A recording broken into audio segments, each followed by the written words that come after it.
Back to the lead and staying with our politics lead. Donald Trump held a marathon press conference just a few minutes ago in which he called repeatedly Ted Cruz a liar. Cruz has just responded at an event in South Carolina and said that he has never seen Trump, in his words, more rattled. Joining me now on the telephone is Republican presidential candidate Donald Trump. Mr. Trump, thank you for taking the time today.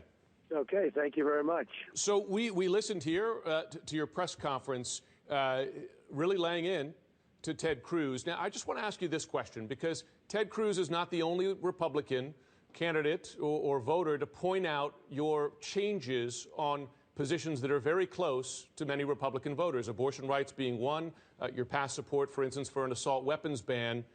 How can Republican voters be confident that you will not change or evolve those positions as you describe them again?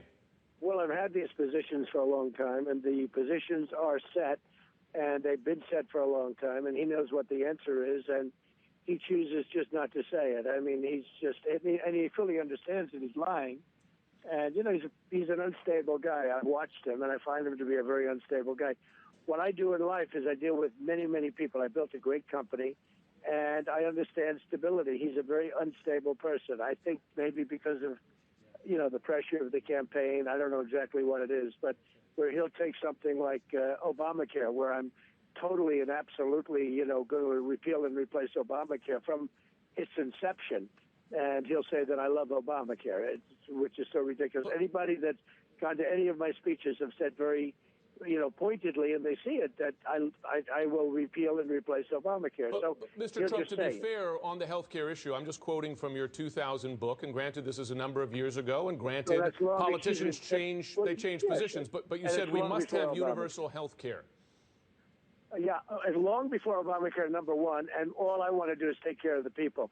It's very important that when you have health care, you may have some that are, you're not going to let your people die in the street. If I'm president, people in this country are going to be dying in the middle of the streets. So it's very important to me. Now, that's not universal. It's not anything. It's common sense. And, you know, somebody was saying at the debate, I said, I consider myself a common sense conservative. But you have to take care of your people. But we will find a replacement, whether it's health care savings plans. You know, there's so many different plans that we can do that are so good. And the beautiful thing, Jim, is that I'm not controlled by the lobbyists and special interests because I'm not taking money from them. I'm the only one that's self-funding my campaign. Everybody else, on both sides, but everybody else is taking money from everybody. I mean, from whether it's the oil companies, you take a look at Ted Cruz, you take a look at Jeb Bush with the drug companies, you take a look at all of them, they're all accepting money. They can never straighten out the country because they're obligated to do what their bosses want them to do. Let me ask you this, just in terms of Senator Ted Cruz's response to your press conference a short time ago. In his words, he says that you're rattled. This is a sign of you being rattled in this race as South Carolina gets closer. Are you rattled? He doesn't mean that. He says that just for effect. He's the one. I mean, he's an unstable guy, and you watch him and you watch the way he behaves, and I find him to be, you know, very much that way. And he's just using that expression because he likes it, and you know, it's just ridiculous.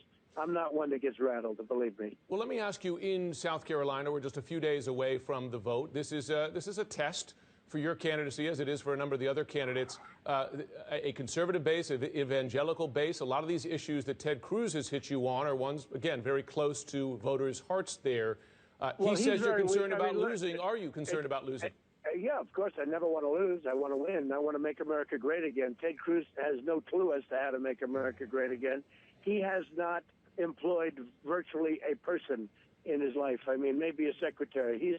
The man has not employed anybody. I've done tens of thousands of people over the years with health care, with education, with everything that you could have. I mean, I've been a massive employer, built a great company. I filed my papers, documents. I built a great company over the years, far, far greater than anybody ever anticipated.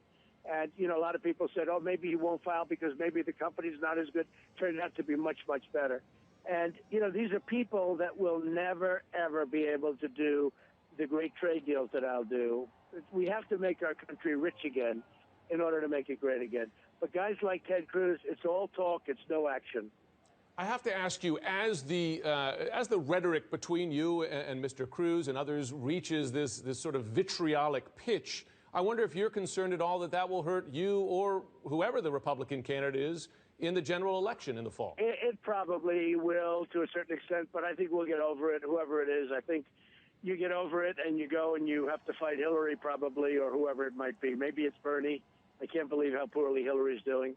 But probably it's going to be Hillary because she's being protected by the Democrats. Otherwise, she wouldn't even have an option of running. But, yeah, it's. I don't say it's a good thing. Don't forget, I wasn't going to do negative ads. When I saw a negative ad go up by Cruz, I put up a negative ad. I wasn't going to do it. Remember this, though. The politicians are controlled by the special interests. It's one of the reasons we're doing so badly. It's one of the reasons we have these massive trade deficits. We have the biggest trade deficits. I mean, virtually, it's inconceivable that could be so much. Hundreds of billions of dollars. And the politicians will never fix it because the people that control them are the ones that are making the money, but that's what's giving us the trade deficit. Let me ask you about a specific line in your press conference, because you seem to be questioning Ted Cruz's Christianity, saying that by lying, as you allege, that he couldn't possibly be a Christian. I wonder if that was what you were charging there. No, I'm saying this. He lies. He lied to Ben Carson. He lied about Ben Carson's votes in Iowa. He took his votes away, thousands of votes, most likely thousands of votes. And he said Ben Carson left the race. He said Ben Carson essentially is not running. Give us your vote. A lot of people, thousands of people, which probably affected the end results, by the way, just so you know, beyond Ben Carson. But he took thousands of votes away from Ben Carson by lying and saying essentially that Ben Carson had quit the race. That is disgusting. He then did a voter fraud. It was a voter fraud. It's called voter violation. It's a fraudulent document that he sent out to thousands and thousands of people in Iowa. And then in South Carolina, we found out, and that, by the way, that document is a total fraud. And then what we found out is he's doing push polls and it's absolutely in South Carolina where he's trying to convince people to vote for him by saying things that are absolutely false. So he's a very bad guy. He's a very nasty guy. He's got no endorsements from any senators who he works with. He'll never be able to unify anything. And frankly, he'll never get any support from anybody. Even the people that are very conservative, strongly conservative, aren't giving his support. So he can stand in the middle of the Senate floor and let everybody laugh at him, which is what happened the last time, as you know. He got nothing out of it, zero. But, you know, that's not the kind of person that you're going to need to turn the country around. Mr. Trump, I want to ask you about one more thing you said in your press conference. You said of DACA, which grants undocumented immigrants who entered the country before their 16th birthday and before June 2007 to receive a renewable 2-year work permit and exemption from deportation. You said, quote, I think it's great. That would seem to be against your immigration policy. Wait. I never even heard that question. I never said that. Okay, so you're saying, just on the record here, you do not think that this renewable work permit would be... Unless somebody asked me a question that I didn't respond to. No, I didn't hear that question. I know nothing about that. Okay, so no support, to be clear, for what amounts in effect to a visitor worker program. I mean, Jim, you're putting a question up that I don't even... I just left the press conference. I didn't hear that. It must have been a different question that you heard. Okay. Donald Trump, thanks for taking the time. We appreciate the chance to talk to you. Thank you very much. Bye. Donald Trump joining us on the phone now.